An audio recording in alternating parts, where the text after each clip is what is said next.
It's 1953. Eisenhower is president, the Korean War just ended, and Americans are watching I Love Lucy on their new TVs.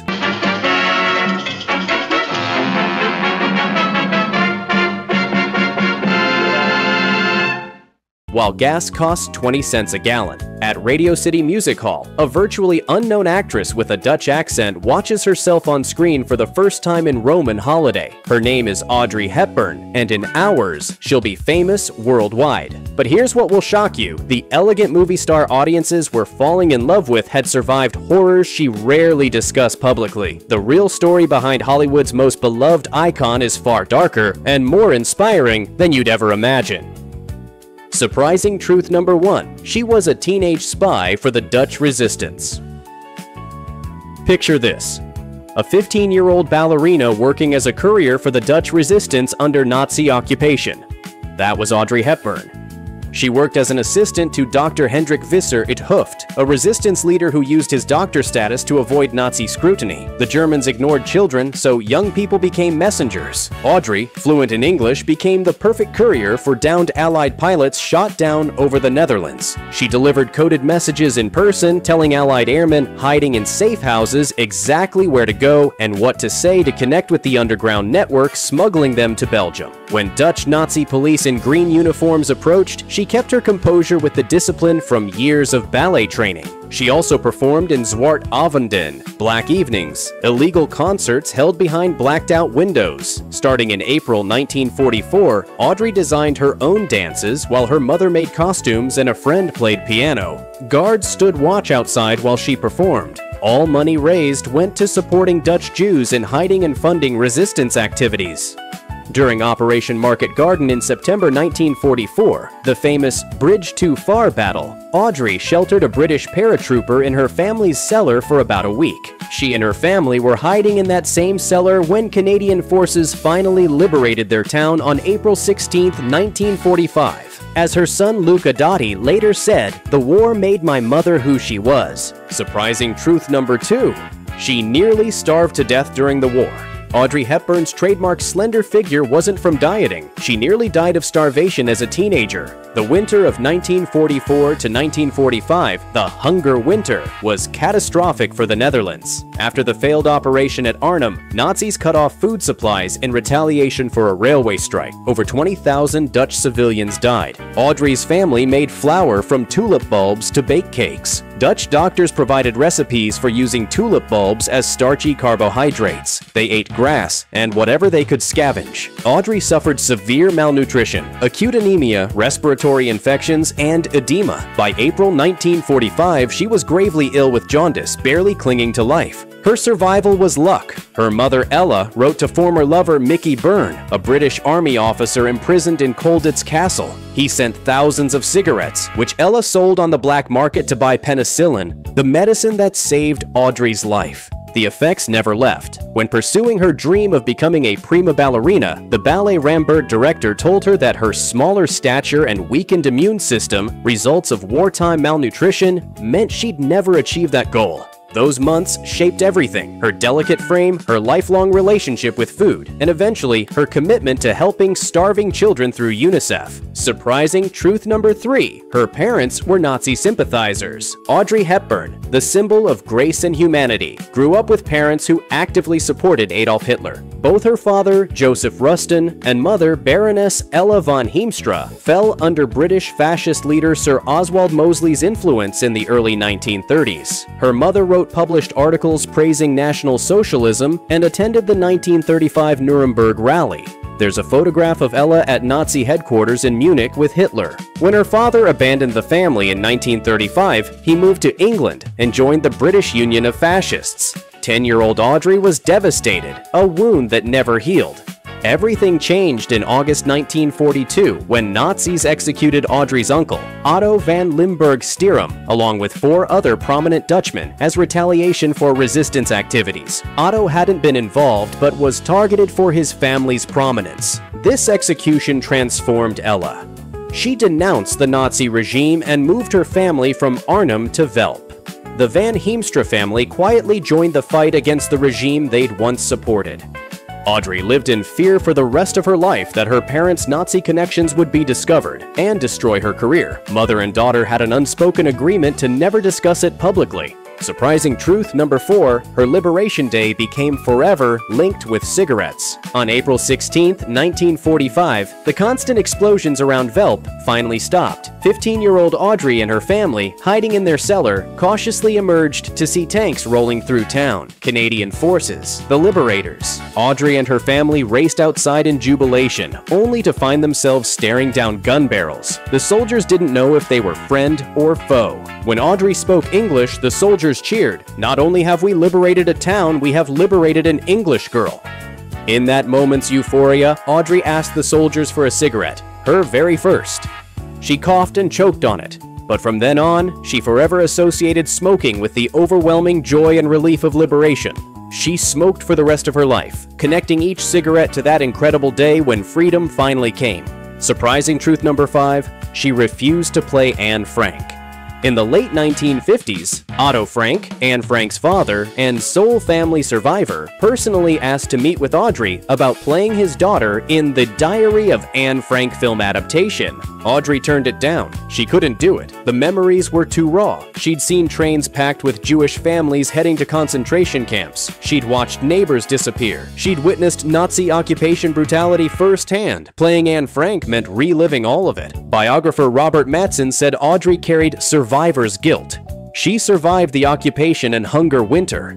Anne Frank, just years younger in similar circumstances hundreds of miles away, had not. That weight was too much to bear publicly. Despite becoming one of Hollywood's biggest stars, she remained deeply private about her wartime experiences, rarely discussing them in interviews. She wasn't about to exploit them for her career, no matter how meaningful the project. The role went to Millie Perkins. Audrey continued making romantic comedies and elegant dramas that let her escape the darkness rather than confront it. Surprising truth number 6, Gregory Peck insisted she get star billing for her first film. When Audrey was cast in Roman Holiday in 1953, she was virtually unknown. Gregory Peck, already a major star, had solo star billing in his contract. Newcomer Hepburn was listed less prominently with Introducing Audrey Hepburn.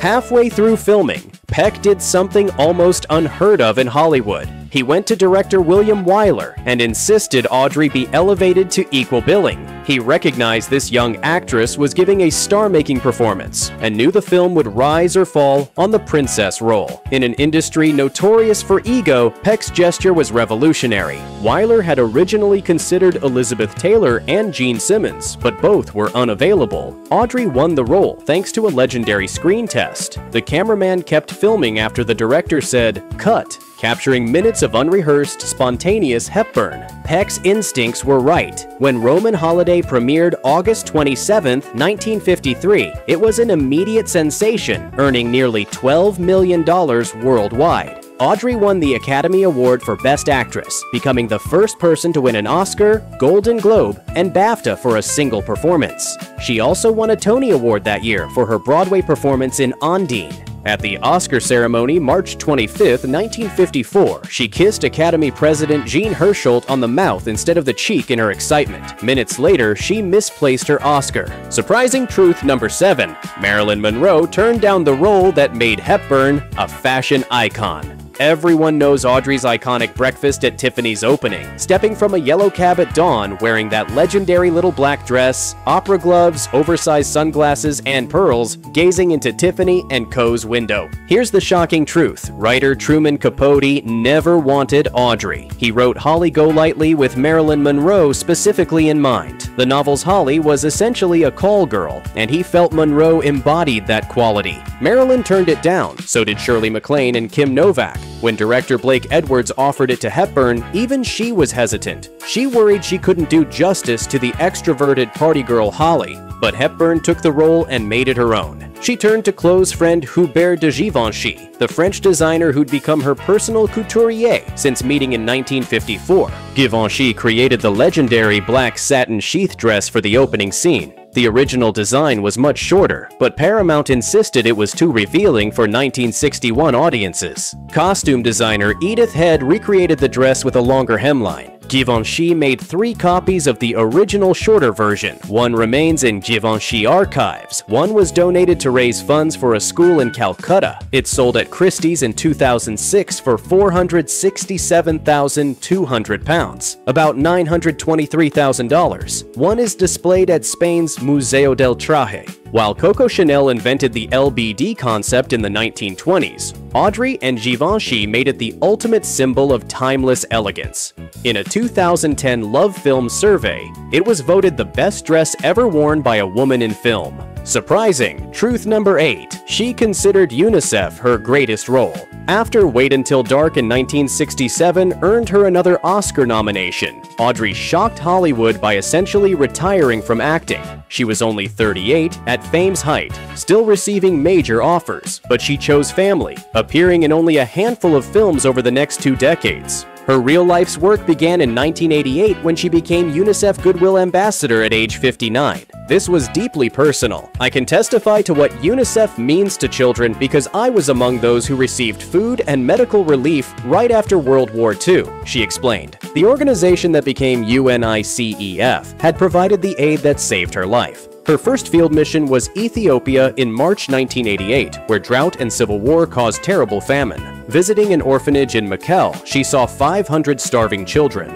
I saw mothers and their children who had walked for 10 days, even 3 weeks, looking for food, settling onto the desert floor into makeshift camps where they may die, she said. The third world is a term I don't like very much, because we're all one world. Over 5 years, she traveled to more than 20 countries: Turkey, Venezuela, Ecuador, Guatemala, Honduras, El Salvador, Bangladesh, Vietnam, Sudan, Somalia, Kenya. What made Audrey different? She didn't just show up for photos. She physically engaged, picking up children, cradling them, kissing mothers' hands. Her granddaughter, Emma Ferrer, explained, "When my grandmother went out into the field, she saw herself in those children she met and those mothers also."